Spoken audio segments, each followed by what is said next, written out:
বাবা, আমি নাইট ক্লাবে যাচ্ছি পার্টি করতে, আর আমি এই ড্রেস পরেই যাব। যাও, খুব ভালো লাগছে তোমার এই ড্রেসটায়। আর তাছাড়া ড্রেসে কি যায় আসে, যাও।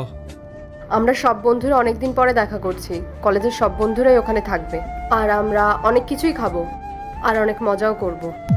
ঠিক আছে, নাইট ক্লাবে যাচ্ছ, অনেক কিছু তো খাবেই।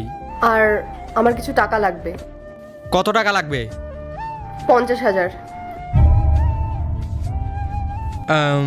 আমার কাছে তো টাকা নাই, এই তো কার্ডে আছে, কার্ডে থেকে নিও। আর এই কার্ডে 1 লাখ টাকার লিমিট আছে, যত খুশি খরচ করিও। আর হ্যাঁ, আমি এই কার্ড থেকে যত টাকাই খরচা করি না কেন, আমি কিন্তু কোনো হিসাব দিতে পারবো না, না তোমাকে না বাবাকে। আমি কি তোমাকে থেকে হিসাব চাইছি? যত ইচ্ছা করে তত খরচা করিও। আর হ্যাঁ, রাতে আমরা অনেক কিছু খাবো, তার জন্য হয়তো রাতে বাড়ি ফেরাও হবে না। যদি রাতে দেরি হয় তাহলে বন্ধুর বাসায় থাকে যাইও, সকালে আসিও।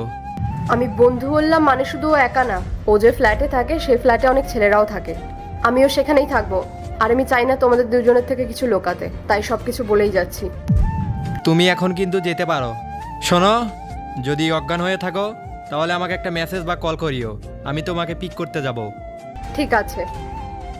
এরপর কি হলো সেইটা দেখার আগে এই দুইটা ছবির ভিতর থেকে যে কোনো একটা ছবিকে ভালোবেসে থাকলে ভিডিওতে লাইক করে চ্যানেলটি সাবস্ক্রাইব করে দাও। আর যদি না করো তাহলে আমি বুঝবো তোমরা ছবি দুইটাকে ভালোবাসো না। আর কমেন্টে লিখে দাও আমিন। বাবা, বলছি আমার রুমে একটা ফাইল রাখা আছে, ফাইলটা একটু এনে দিবে?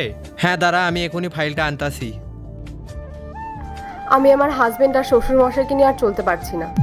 কেন, কি এমন হলো? তুই আমাকে জিজ্ঞেস কর যে কি হয়নি।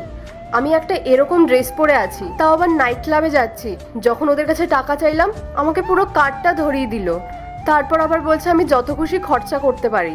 নেক্সট পার্ট চাইলে কমেন্ট করো।